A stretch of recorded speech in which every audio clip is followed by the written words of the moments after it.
Each night, precisely at 11:45 during the winter months of 1943, a guard stationed at a Nazi labor camp in occupied Poland would complete his final patrol before the shift changed at midnight. His boots made a distinctive crunching sound through the snow, following a pattern the prisoners had committed to memory through weeks of meticulous watching. Yet the camp commandant remained unaware, and the other SS guards never imagined that this individual was engaged in an act of betrayal so delicate and so perilous that being discovered would result in immediate death by firing squad. Over the course of 3 months, Guard Sergeant Hans Müller intentionally left the Eastern Gate in an unlocked state every single night, establishing a window of precisely 17 minutes during which prisoners could escape into the frozen forest and disappear into the blackness. This represents the story they concealed from history,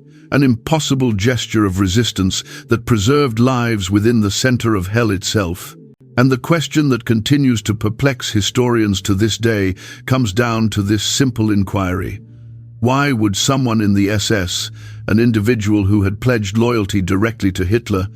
gamble everything to allow his enemies to flee? The Gross-Rosen labor camp occupied territory in the industrial heartland of Lower Silesia, a region the Nazis had converted into an extensive network of forced labor locations intended to sustain the German war machine. By the closing months of 1943, more than 40,000 prisoners were distributed throughout its satellite camps, laboring themselves toward death in granite quarries and weapons manufacturing facilities. These were not the extermination camps like Auschwitz or Treblinka, where death arrived swiftly in gas chambers, but instead places where death came gradually through exhaustion, malnutrition, and the punishing cold of the Polish winter. The prisoner population consisted mainly of political adversaries, resistance fighters, Soviet prisoners of war, and Jews considered strong enough to work before their inevitable demise. The guards overseeing them represented a combination of SS veterans,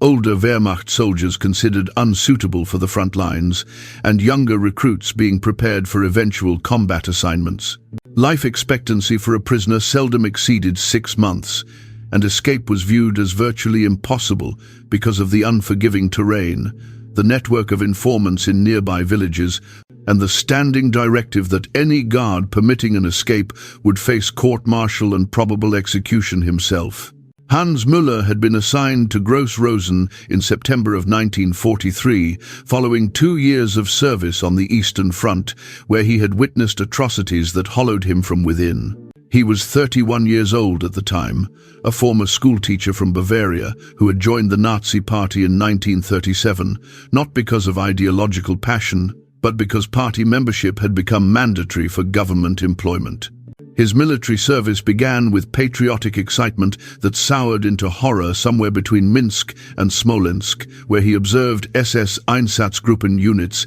executing entire villages while Wehrmacht officers turned away. By the time he received his transfer to Gross-Rosen after a shrapnel injury to his left leg that left him with a lasting limp, Müller had become someone who no longer had faith in the cause he served, but remained trapped within it through fear, obligation, and the understanding that questioning commands meant death. He specifically requested the night watch because it distanced him from the daytime cruelty, the beatings and executions that occurred when the commandant conducted his rounds. The shift from passive witness to active saboteur commenced on a November night so frigid that the guard towers themselves appeared to tremble. Müller was conducting his 11:30 patrol when he came upon a young prisoner, a Polish youth who couldn't have been more than 16, frozen to death just 3 meters from the fence line. The boy had obviously been attempting to reach the gap in the wire that everyone whispered about, but no one dared try, propelled by desperation to escape, or perhaps simply choosing to die while pursuing freedom, rather than waiting for starvation to take him. Something within Müller shattered that night. Some final strand of self-deception that had permitted him to convince himself he was merely following orders, merely surviving, merely fulfilling his duty. He stood above that frozen youth for nearly 20 minutes, the wind screaming around him, and reached a decision that would characterize the remainder of his abbreviated life. The Eastern Gate represented the camp's most vulnerable point, a detail that Müller had observed during his initial week but had disclosed to no one. It sat at the end of the patrol route, partially concealed by a storage building that obstructed sightlines from the nearest guard tower. The lock was antiquated and unreliable, requiring a particular technique to guarantee it fully engaged, something the camp's overstretched resources and indifferent maintenance teams had never corrected. Müller recognized that if he simply neglected to apply that final pressure, if he left the lock appearing secured but actually disengaged, a prisoner who understood what to look for could open it with bare hands and slip through. The danger was tremendous because the incoming guard shift would uncover the deception when they inspected the locks at midnight. But Müller had detected something essential about human nature in military bureaucracy. The midnight shift guards were indolent, freezing, and anxious to get inside to the warmth of the guardhouse, and they had started omitting the physical lock inspections in favor of simply presuming the evening shift had completed their job correctly. For 3 nights, Müller left the gate unsecured and waited, both terrified and exhilarated in equal parts, wondering if anyone would detect it, if anyone would dare attempt it, and what cost he would bear for this betrayal. On the 4th night, when he conducted his dawn patrol before ending his duty, he discovered footprints in the fresh snow leading away from the eastern gate toward the tree line, and he understood that someone had seized the opportunity he provided. Müller carefully swept snow across the tracks with a pine branch and returned to his barracks where he lay awake, shaking with the knowledge that he had just committed treason against the Third Reich and saved at least one life in the process. The question that dominated his thoughts as dawn rose over the frozen camp was whether he possessed the courage to repeat it. And the answer that emerged from somewhere deep inside him was a single word that would determine his fate: yes. The system Müller constructed over the subsequent weeks was founded on careful observation of human patterns and the exploitation of institutional laziness that infiltrates all military bureaucracies. He learned that the midnight shift comprised 2 guards who alternated their responsibilities, and both men were older Wehrmacht transfers who regarded camp duty as superior to freezing in a trench on the Eastern Front. They had established a routine where one would conduct a superficial walk of the inner perimeter while the other prepared coffee in the guardhouse,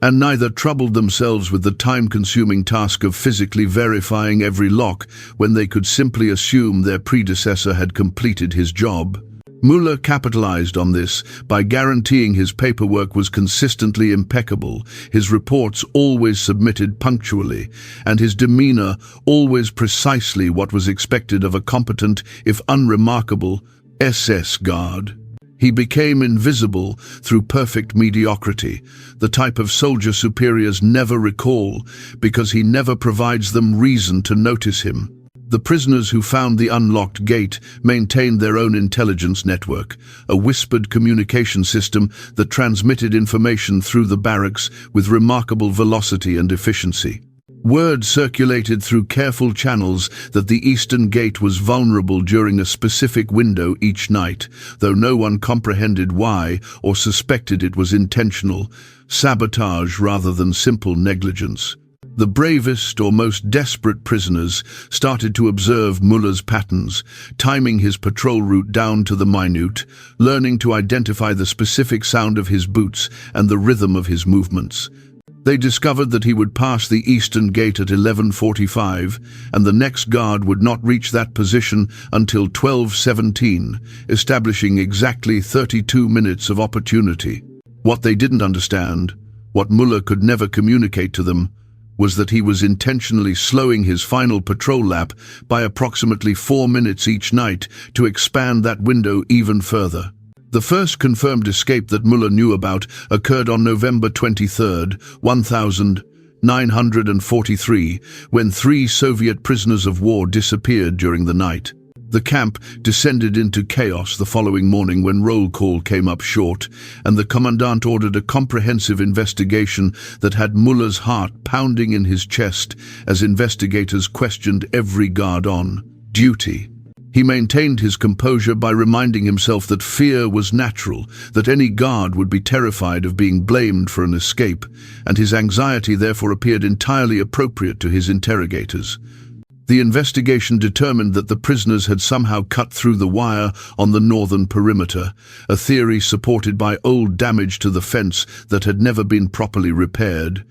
And Müller felt a dizzying mixture of relief and guilt as he understood his sabotage had been successful enough to redirect the entire investigation. But success introduced new complications because the camp administration responded by increasing patrols and installing additional spotlights around the perimeter,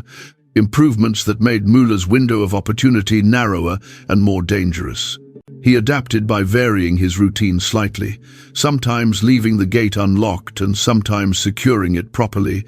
establishing an unpredictable pattern that prevented prisoners from becoming too confident and potentially careless. This randomness also functioned as self-protection, because if too many escapes occurred in too compressed a time frame, even the incompetent midnight shift would eventually detect the pattern and investigate the eastern gate more thoroughly. Müller was walking a razor's edge between saving lives and preserving his cover, knowing that discovery meant not just his own execution, but the termination of the escape route for everyone who might still utilize it. The winter intensified, and the death rate in the camp accelerated, as temperatures plummeted and rations were reduced to redirect food supplies to the crumbling eastern front. Müller observed prisoners dying daily from exposure, starvation, and the casual brutality of guards who had become desensitized to suffering, and each death reinforced his conviction that what he was doing mattered, even if he could only save a handful among thousands.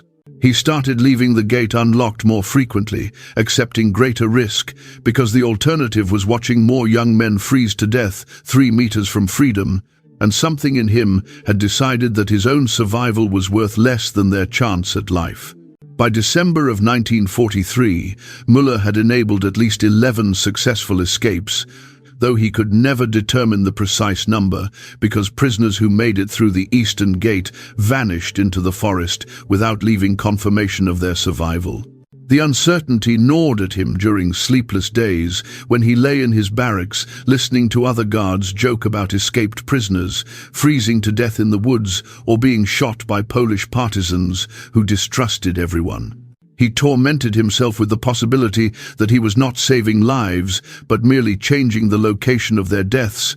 sending desperate men into a frozen wilderness where starvation or exposure would claim them just as certainly as the camp itself. But then he would remember the frozen boy from November, and he would tell himself that dying in pursuit of freedom was still a better death than waiting passively for the end. And this rationalization allowed him to continue his nightly betrayal of everything he had once sworn to uphold. The transformation of Hans Müller from reluctant participant to active resistor accelerated his internal deterioration in ways he had not anticipated. He started drinking heavily during his off hours, not enough to impair his duties, but sufficient to quiet the voices in his head that screamed conflicting demands about duty, morality, and survival. Other guards noticed his increased alcohol consumption, but attributed it to the same general despair that affected everyone stationed in the camp.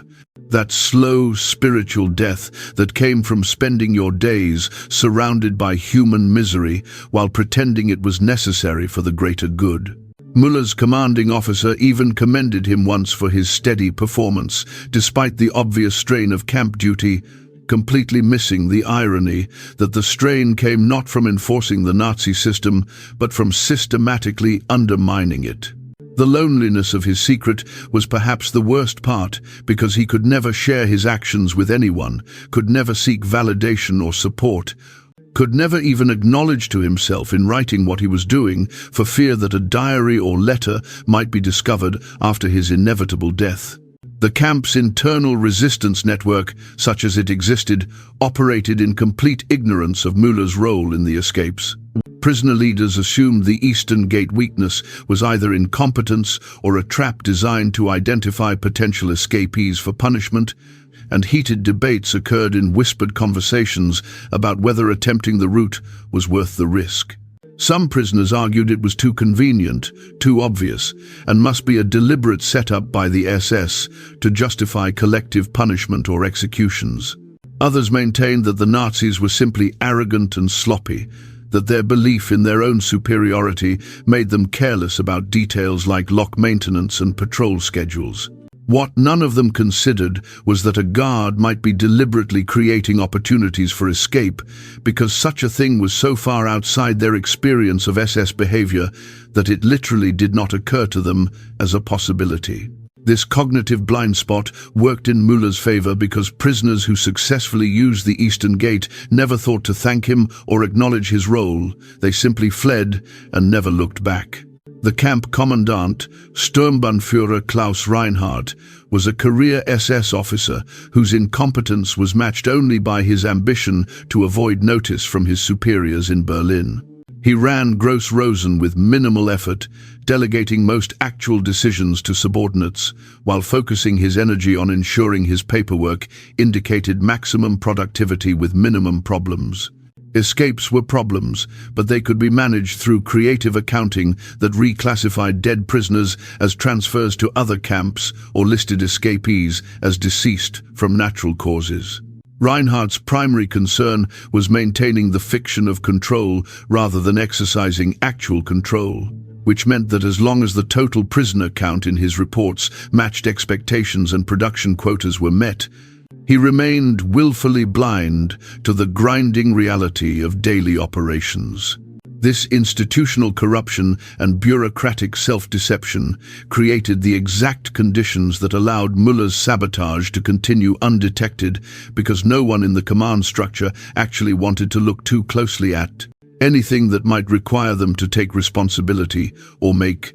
difficult decisions. Christmas of 1943 arrived with heavy snow and temperatures that dropped to -15 degrees Celsius, conditions that made escape attempts nearly suicidal, but also provided cover in the form of reduced visibility and guards who shortened their patrols to minimize exposure to the cold. Müller left the Eastern Gate unlocked on Christmas Eve, a gesture that felt both deeply meaningful and utterly futile, and he spent the holiday sitting alone in the guard barracks, drinking schnapps and wondering if anyone would even attempt an escape on such a brutal night. The next morning, roll call revealed that 2 prisoners were missing, and Müller felt something that might have been joy or might have been grief as he realized that somewhere in the frozen forest, 2 men were either dying free or making their way toward a future that the Third Reich had tried to steal from them. January of 1944 brought a crisis that nearly terminated Müller's operation before it could save anyone else. A new security officer arrived at Gross-Rosen, a young and ambitious Obersturmführer named Werner Dietrich, who had distinguished himself hunting partisans in Ukraine and carried with him a reputation for fanatical thoroughness. Dietrich had been sent specifically to tighten security after Berlin noticed statistical anomalies in the camp's escape rates compared to similar facilities, and he approached his assignment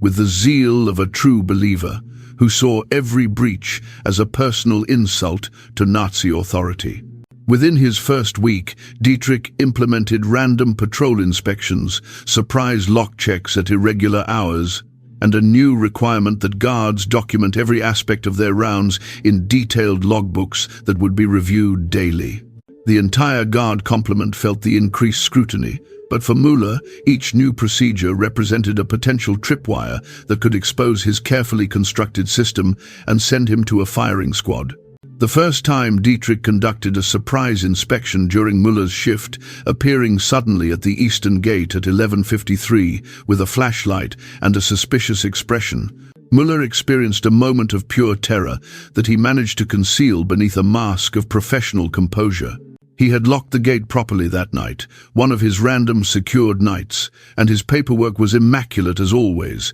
which seemed to frustrate Dietrich, who was clearly hoping to find incompetence he could punish as an example to others. The young officer spent 20 minutes examining the gate, the lock mechanism, and the surrounding area, while Müller stood at attention, answering questions with exactly the right mixture of respect and confidence. Dietrich finally dismissed him, with a warning that standards had been too lax under the previous administration, and that every guard would now be held to the highest level of accountability. Müller returned to his barracks that night and vomited from the stress, knowing that his window for sabotage had just narrowed to almost nothing. For 3 weeks, Müller did not leave the eastern gate unlocked at all. He secured it properly every night and focused entirely on appearing to be the model guard that Dietrich demanded, understanding that survival required him to become temporarily invisible within the new security regime. The forced pause in his rescue efforts filled him with guilt and frustration, but he rationalized that being caught and executed would help no one, and that patience now might allow him to resume operations later, when Dietrich's initial enthusiasm inevitably faded. He watched other guards stumble under the increased pressure, saw men punished for minor infractions that would have been ignored a month earlier, and he learned everything he could about Dietrich's patterns and preferences by observing how the security officer conducted his surprise inspections and what specifically he looked for during his reviews. What Müller discovered was that Dietrich, despite his reputation for thoroughness, was fundamentally a creature of rigid routine disguised as randomness. The security officer conducted his surprise inspections at irregular hours, but always within certain time windows, never before 2200 hours and never after 0200, because he maintained a strict sleep schedule that he believed essential for mental sharpness. Dietrich also focused his attention disproportionately on the northern and western perimeters because those areas had been identified in Berlin's report as the likely escape routes based on the falsified investigation from November. The Eastern Gate, which had been attributed to careful guard work in official reports, received less scrutiny, precisely because the paperwork indicated it was being properly managed. Müller realized with dark irony that the lies told to cover up previous escapes had actually created a blind spot in the new security regime, and that if he was patient and careful, he might be able to exploit Dietrich's own assumptions against him. By late January, Müller had identified a new window of opportunity.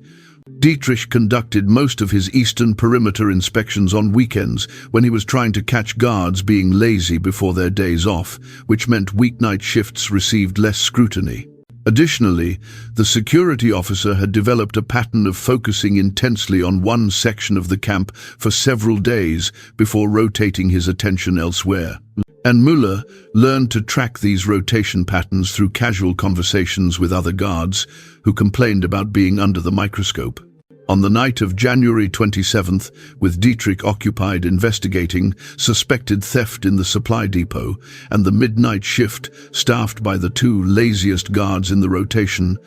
Müller left the eastern gate unlocked for the first time in nearly a month. His hands shook as he walked away from it, and he spent the rest of his patrol certain that this would be the night everything collapsed. But when dawn came and roll call revealed no missing prisoners, he felt an unexpected disappointment that mixed with his relief. The psychological toll of living a double life began to manifest in ways Müller could no longer fully control. He developed a nervous habit of touching his left pocket where he kept a small photograph of his sister's children, a gesture that provided momentary comfort, but also drew occasional curious glances from other guards who wondered what talisman he was checking so compulsively. His sleep, already poor, deteriorated into something closer to brief periods of unconsciousness, punctuated by nightmares where he was simultaneously the guard shooting escapees and the prisoner being shot,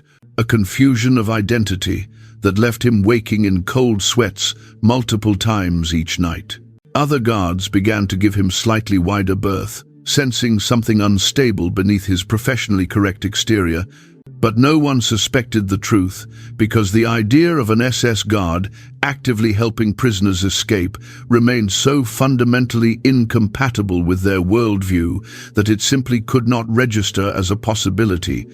even when the evidence was standing directly in front of them. February brought news from the Eastern Front that filtered through the camp in whispers and official pronouncements that contradicted each other with increasing obviousness. The Red Army was advancing. That much was clear despite the propaganda about strategic withdrawals and elastic defense, and everyone from the commandant down to the lowest prisoner understood that the war was entering a new phase where Germany's eventual defeat had shifted from possible to probable. This knowledge created strange effects throughout the camp's social ecosystem, as guards and prisoners alike began thinking about what would happen when the Soviets arrived and who would be held accountable for what. Some guards became more brutal, adopting a mentality that since they would be condemned anyway, they might as well earn their punishment, while others became noticeably less enthusiastic about enforcement, quietly hoping that mercy shown now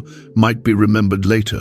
Müller observed these shifts with the detachment of someone who had already accepted his probable death and was now concerned only with maximizing the good he could do before the end arrived. On February 14th, a date Müller would remember for the rest of his brief life, he encountered a prisoner during his patrol who was attempting to reach the Eastern Gate but had collapsed from exhaustion and cold approximately 30 meters short of his goal. The man was a French political prisoner named Claude Rousseau, a resistance organizer who had been betrayed by an informant and sent to Gross-Rosen 3 months earlier, and he lay in the snow, barely conscious but still trying to crawl forward toward the fence line. Müller stood over him for what felt like an eternity, knowing that regulations required him to either shoot the man immediately or sound the alarm and have him dragged to the punishment block where he would be tortured for information about escape plans before being hanged as an example. Instead, Müller did something he had never done before and would never do again. He spoke directly to a prisoner as a human being rather than an object of contempt or pity. The words Müller whispered were in broken French, a language he had studied briefly in school before the war destroyed any notion of international cooperation or cultural exchange. He told Rousseau that the gate was unlocked, that he had 17 minutes to reach it and get through before the next patrol, and that if he was caught, Müller would deny everything and shoot him to protect his own cover. Rousseau looked up at him with eyes that held a confusion so profound it momentarily overrode even the desperation of his situation, unable to process why an SS guard was giving him escape instructions rather than a bullet. Müller did not wait for understanding or gratitude. He simply continued his patrol route at the standard pace, forcing himself not to look back, trusting that Rousseau would either find the strength to complete those final 30 meters or would die in the attempt, and either outcome was preferable to the certain death that awaited if Müller followed his orders and turned the man in. When Müller completed his route and returned past the Eastern Gate 16 minutes later, Rousseau was gone and the gate stood slightly ajar, evidence that someone had passed through it without bothering to close it properly behind them. Müller secured the gate and noted the time in his log, his hands steady despite the adrenaline coursing through him,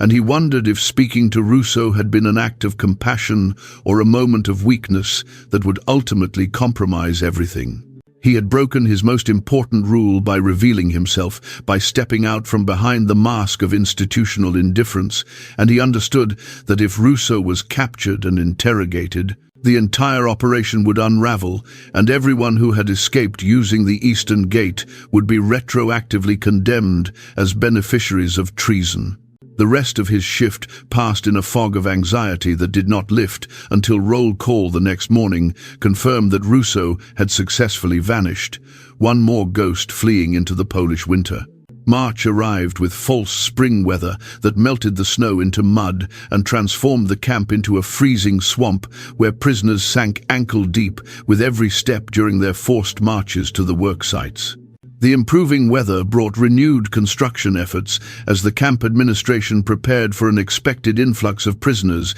being evacuated from camps closer to the advancing Soviet lines. And Müller found himself assigned to additional day shifts, supervising prisoner work details that were expanding the barracks' capacity. These daylight hours exposed him to aspects of camp brutality he had previously avoided through his night shift isolation, and he watched guards beat prisoners for moving too slowly, shoot men who collapsed from exhaustion, and laugh about it over lunch as if they were discussing the weather rather than murder. The cognitive dissonance of being part of this system while simultaneously sabotaging it became almost unbearable, and Müller began to dissociate during his day shifts,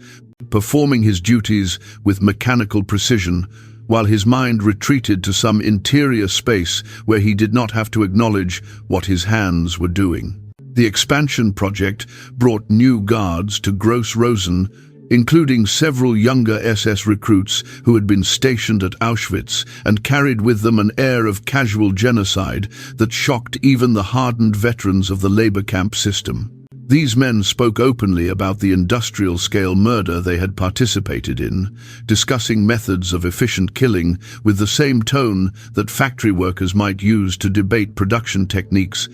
and their presence injected a new level of ideological fanaticism into the guard barracks. Müller found himself increasingly isolated among his peers because he could not participate in their conversations without revealing his disgust. But silence in the face of their stories was interpreted as agreement, and so he became complicit through his unwillingness to expose himself by objecting. He understood with growing clarity that there would be no redemption for what he had witnessed and enabled, that unlocking a gate and saving perhaps 20 or 30 lives could never balance the scales against the thousands he had watched die without intervention, and this knowledge settled into his bones like a cancer that no amount of resistance could cure. Dietrich's security regime had evolved into a sustainable pattern by mid-March, and Müller had successfully mapped its rhythms well enough to resume his unlocking operation with calculated regularity. He left the gate unsecured approximately twice per week, always on nights when multiple factors aligned in his favor. Dietrich occupied elsewhere, the laziest guards on midnight shift, weather conditions that reduced visibility, and most importantly, his own psychological state, stable enough to maintain perfect operational discipline. The escapes continued at a rate slow enough to avoid triggering intensive investigation, but frequent enough that Müller felt he was making some small difference in the vast machinery of death that surrounded him. He developed a ritual of counting each suspected successful escape as a mark on the inside of his belt. Tiny scratches invisible to casual inspection, but tangible proof that his actions had meaning beyond his own survival. The first week of April brought a crisis that exposed just how fragile Müller's entire operation had always been. A prisoner named Jakob Stein, a Polish Jew who had survived 18 months in the camp through a combination of luck and strategic cooperation with the prisoner hierarchy, was caught attempting to bribe a guard for information about escape routes. Under torture, in the punishment block, Stein revealed that prisoners had been monitoring guard patterns around the Eastern Gate and had identified what they believed to be a security weakness during the late-night patrol changeover. The investigation that followed was swift and brutal, with Dietrich personally interrogating every guard who had worked the eastern perimeter in the previous 3 months, examining patrol logs with microscopic attention, and conducting physical tests of the gate lock mechanism to determine if it had been tampered with or was simply defective. Müller endured his interrogation with outward calm, while internally calculating whether he should attempt to flee, commit suicide, or simply wait to see if his careful operational security would hold against serious scrutiny. What saved Müller was not his own cleverness, but rather institutional dynamics he could never have predicted or controlled. The Commandant Reinhardt was furious at Dietrich for conducting an investigation that implied previous security failures, because any such failures would reflect poorly on Reinhardt's leadership in reports to Berlin. Rather than allow Dietrich to expose systemic problems that might threaten his own position,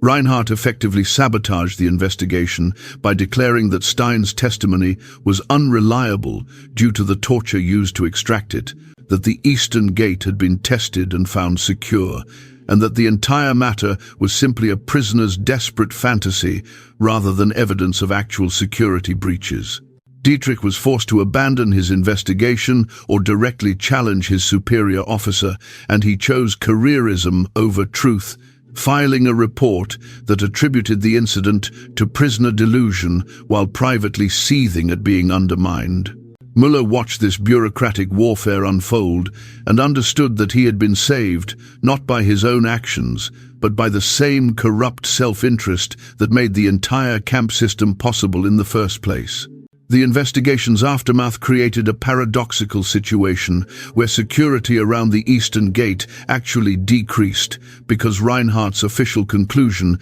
had declared it secure, and questioning that conclusion now would implicitly challenge the commandant's judgment and competence. Dietrich reassigned his attention to other areas of the camp, convinced that if escapes were occurring, they must be happening through routes not yet identified, and the midnight shift guards interpreted the whole episode as confirmation that their minimal efforts were adequate, since nothing had been found wrong with their procedures. Müller recognized this window of reduced scrutiny as perhaps his last opportunity to maximize the impact of his sabotage before the inevitable end came, whether through discovery, Soviet liberation, or the camp's complete liquidation. As the front lines drew closer, he began leaving the gate unlocked 3 or sometimes 4 times per week, taking risks that his earlier cautious self would have considered suicidal, driven by a fatalistic urgency that accepted his death as already determined and concerned itself only with the count of lives saved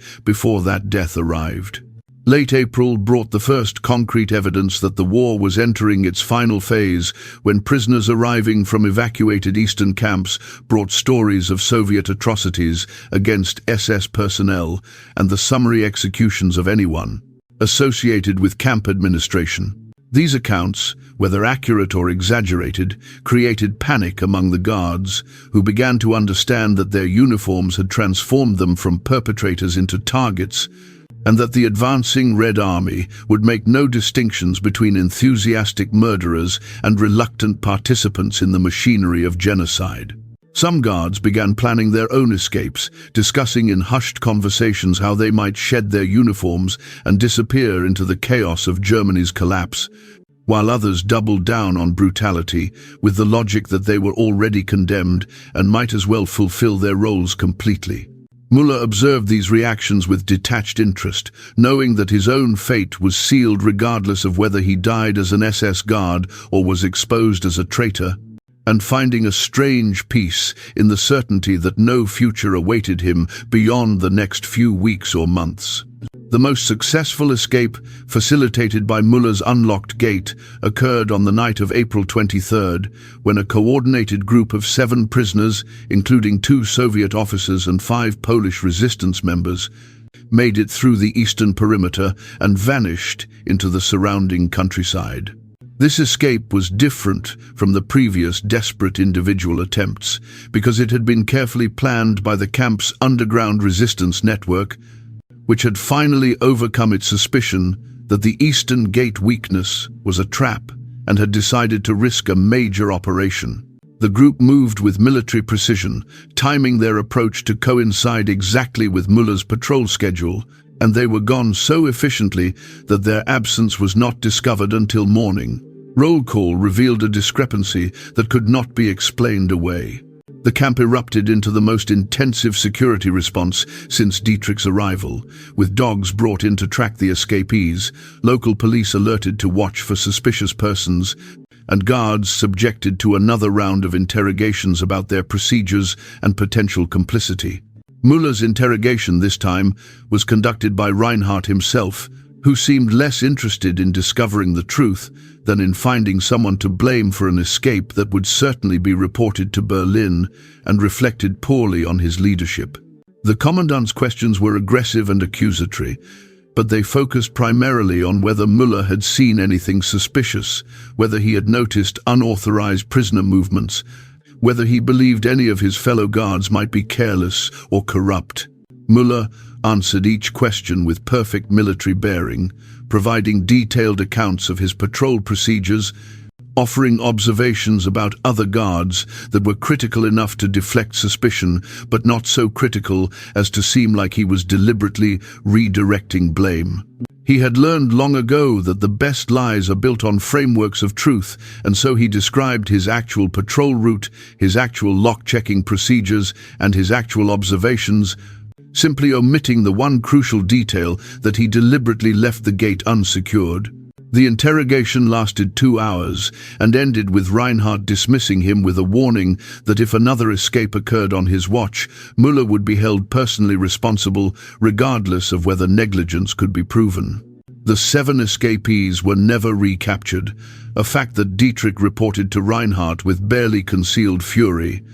and that Reinhardt reported to Berlin with creative reinterpretation that attributed the escape to unprecedented prisoner sophistication rather than security failures. For Müller, the knowledge that 7 men had made it to freedom because of his actions provided a moment of pure satisfaction that briefly lifted the suffocating weight of guilt and complicity he carried every waking hour. He added 7 more scratches to the inside of his belt, bringing his total count to 38 confirmed or suspected successful escapes, and he wondered if that number was enough to matter in any cosmic accounting of his sins, knowing the answer was almost certainly no, but finding meaning in the attempt regardless. May of 1945 arrived with the unmistakable sound of artillery fire audible in the distance, a rolling thunder that grew incrementally louder each day as the Soviet advance compressed the remaining German-held territory like a closing fist. The camp administration received orders to begin evacuating prisoners westward in forced marches that everyone understood were death marches designed to prevent liberation and eliminate witnesses to what had occurred within the wire. Müller watched columns of skeletal prisoners being herded onto roads with minimal supplies and no clear destination, knowing that most would die from exhaustion or be shot by guards when they could no longer walk. And the sheer scale of this final atrocity made his small acts of sabotage seem pathetically inadequate in retrospect. The camp was being liquidated in stages, with the weakest prisoners murdered outright and dumped in mass graves, while those deemed strong enough to survive, the march were driven west into the disintegrating remnants of the Third Reich. On the night of May 7th, with perhaps 200 prisoners remaining in the camp and Soviet forces estimated to be less than 30 kilometers away, Müller made a decision that transcended everything he had done before. Rather than simply leaving the eastern gate unlocked, he removed the lock entirely and hid it in the forest, then wedged the gate open approximately 15 centimeters with a stone positioned to look like natural settlement rather than deliberate sabotage. He then walked to the guard barracks and told the midnight shift that he was ill and needed to be relieved early, a request granted immediately by guards who were themselves preparing to abandon their posts and flee before the Soviets arrived. Müller returned to his quarters, retrieved his service pistol and the small amount of personal effects he intended to carry, and walked away from Gross-Rosen without authorization or plan, becoming a deserter in the final hours of a war that was already lost. He made it approximately 8 kilometers before exhaustion, and the understanding that he had nowhere to go forced him to stop in an abandoned farmhouse, where he sat in the darkness listening to artillery grow closer and wondering what he had actually accomplished with his months of secret resistance. The arithmetic was brutal and unforgiving. 38 prisoners possibly saved against thousands who had died while he stood by and followed orders, a ratio so disproportionate that claiming moral credit for the smaller number felt like an obscene joke. But then he thought about Claude Rousseau and the 7 men from the coordinated escape and all the others whose names he would never know, and he understood that from their perspective, from the perspective of someone who had been saved, the numbers were irrelevant because their entire world had been preserved. The lives he saved might be statistically meaningless against the totality of the Holocaust, but statistics were abstractions and lives were specific and individual, and perhaps meaning existed not in the numbers but in the act itself, in the choice to resist, even when resistance was insufficient. Dawn on May 8th brought the sound of Soviet voices and the rumble of tank engines moving through the surrounding countryside, and Müller made the decision to surrender rather than attempt to blend into the civilian population. He walked out of the farmhouse with his hands raised and his SS uniform still on, and he was immediately surrounded by Soviet soldiers who seemed surprised to encounter a German guard, voluntarily giving himself up rather than fighting or fleeing. Through a translator, Müller attempted to explain what he had done at Gross-Rosen, the unlocked gate and the escaped prisoners. But his words were met with skepticism and contempt because the Soviets had already liberated multiple camps and heard countless guards claim they had secretly helped prisoners or were just following orders. They did not believe him, and he understood that he had no evidence to offer beyond the testimony of prisoners who had escaped and would never know his name, or that his actions had been deliberate rather than accidental incompetence. Müller was transported to a processing facility where captured SS personnel were being sorted for trial or execution, and he spent 3 days in a crowded cell with other guards from various camps, all of whom told stories about how they had been different, had tried to help, had never personally killed anyone, even as they stood watch over industrialized murder. He stopped trying to distinguish himself from them because he realized that from the outside, from the perspective of the victims and liberators, there was no meaningful distinction between a guard who murdered enthusiastically and a guard who murdered reluctantly, or a guard who enabled murder while occasionally helping someone escape. They had all worn the same uniform and served the same system, and individual variations in moral compromise were ultimately irrelevant to the collective guilt they shared. On his 4th day in Soviet custody, Müller was taken from his cell for interrogation, and he never returned. The official Soviet records list Hans Müller as executed on May 12, 1945, following a summary tribunal that convicted him of crimes against humanity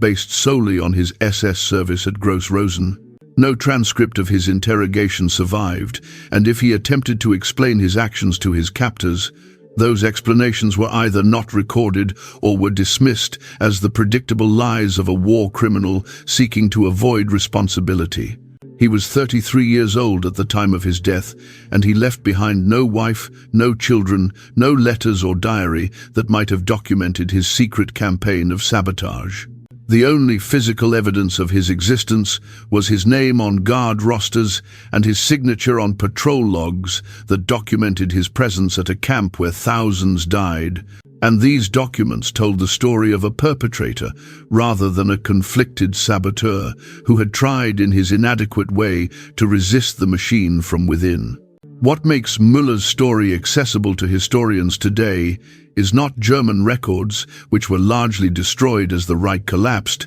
but rather the testimony of survivors who escaped from Gross-Rosen and eventually came forward decades later with accounts of the mysteriously unlocked Eastern Gate. Claude Rousseau, the French resistance member who Müller had spoken to directly, survived the war and spent 40 years, believing his escape had been the result of simple guard negligence, before learning in a survivors' conference in 1985 that multiple other escapees remembered the same pattern of the Eastern Gate being periodically unsecured. The collective testimony of 11 survivors, pieced together through interviews conducted by Holocaust researchers in the late 1980 seconds and early 1990 seconds, gradually revealed that the gate weakness had been too consistent and too predictable to be accidental, and that someone within the guard structure must have been deliberately creating opportunities for escape.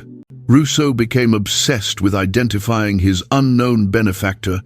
spending his final years searching through captured SS records and conducting interviews with surviving guards who had been stationed at Gross-Rosen during the relevant period. Most guards he contacted either refused to speak with him or claimed to remember nothing useful, but one former Wehrmacht soldier who had served on midnight shift mentioned in a 1992 interview that he had always found it strange how the evening patrol guard Müller had been so meticulous about paperwork but had somehow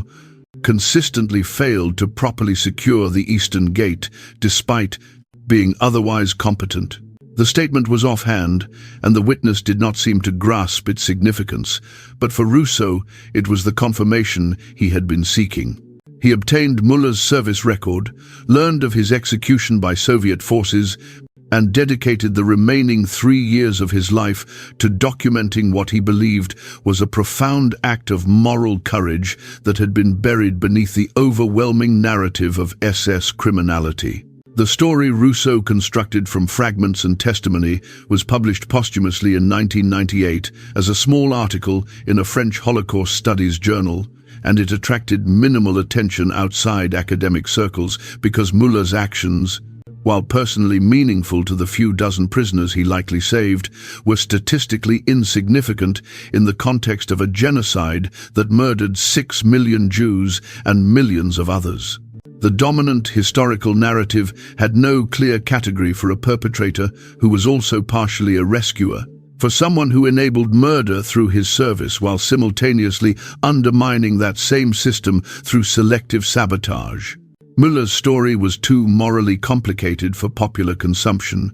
too ambiguous for those seeking clear heroes and villains, and so it remained obscure, a footnote in the extensive documentation of the Holocaust. But for the 38 people whose scratches Müller carved into his belt, and for their children and grandchildren who exist because those 38 survived, the statistical insignificance is irrelevant. Each life saved was an entire world preserved, complete with all the futures and relationships and possibilities that radiated forward from the moment of escape. Among the descendants of Müller's escapees are doctors, teachers, artists, and 3 Holocaust educators who lecture about the complexity of moral choice during genocide, using the story of the unknown SS guard who unlocked the gate as a way to explore the difficult truth that humanity can exist even in those who serve inhuman systems. They do not argue that Müller's actions absolve him of his complicity, do not claim he was a hero rather than a conflicted perpetrator seeking insufficient redemption, but they insist that his story matters because it demonstrates that choice remained possible even in the heart of the machine, and that some people chose resistance even when that resistance was inadequate and ultimately futile. The question that haunts anyone who examines Hans Müller's story deeply is not whether what he did was sufficient, because clearly it was not, but rather what his example reveals about the nature of moral responsibility in systems designed to eliminate moral choice. The Nazi camp system functioned precisely because it distributed guilt so widely that individual responsibility became diffuse and deniable,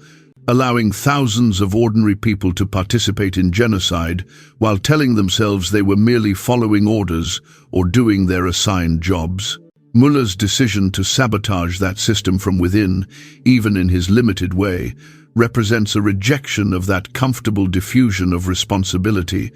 an assertion that individual moral agency persisted even when institutional structures existed specifically to suppress it. His story does not offer redemption or absolution, but it does offer evidence that the claim of having no choice was always a lie that people told themselves to avoid the terrifying consequences of choosing differently. The most troubling aspect of Müller's legacy is how completely it was erased by the binary categories that emerged from World War II, categories that demanded people be sorted cleanly into perpetrators or victims, collaborators or resistors, guilty or innocent. Müller fit none of these categories comfortably because he was simultaneously all of them, a guard who enabled atrocity through his service, while also undermining that atrocity through selective sabotage, a man who saved dozens while standing by as thousands died. The historical record had no language for such moral complexity, and so it defaulted to the simplest categorization available. He wore an SS uniform and served at a death camp. Therefore, he was a perpetrator whose execution was justified and unremarkable. The possibility that he might also have been something else, something more complicated, was lost because acknowledging such complexity threatened the clear moral narratives that societies needed to process the incomprehensible scale of the Holocaust. In the decades since Rousseau's research brought Müller's story to limited academic attention, it has been cited in exactly 17 scholarly works, most of them examining the theoretical possibility of resistance within totalitarian systems rather than celebrating Müller himself as any kind of hero. Modern Holocaust educators struggle with how to present his case because it resists easy moral conclusions and potentially provides ammunition for those seeking to minimize SS criminality by pointing to exceptional cases of individual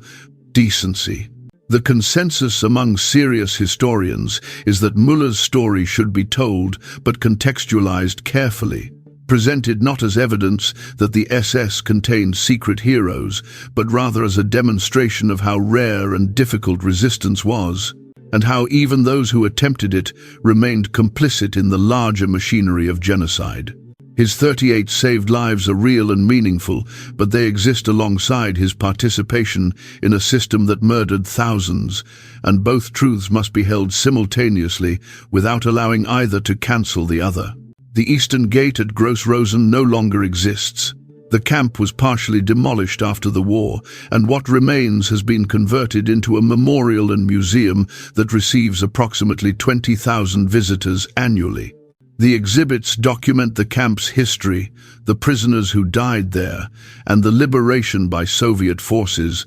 but there is no mention of Hans Müller or the unlocked gate, because the evidence for his story is fragmentary and his moral status is too ambiguous for memorial spaces that serve primarily to honor victims rather than explore the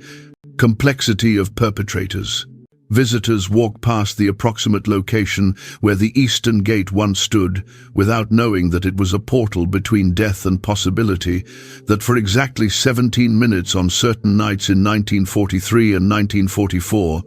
it represented the slimmest chance at survival that some desperate prisoners managed to seize. The final word on Hans Müller comes from one of the survivors whose escape he facilitated, a Polish Jew named David Blum, who made it through the Eastern Gate in February of 1944 and eventually immigrated to Israel, where he lived until his death in 2006. In an interview conducted shortly before he died, Blum was asked whether he thought the unknown guard who left the gate unlocked deserved recognition or condemnation, and his answer captured the irresolvable moral paradox at the heart of the story. He said that if he believed in a God who kept accounts, he imagined that God would judge the guard harshly for his complicity, but would also note the scratches on his belt,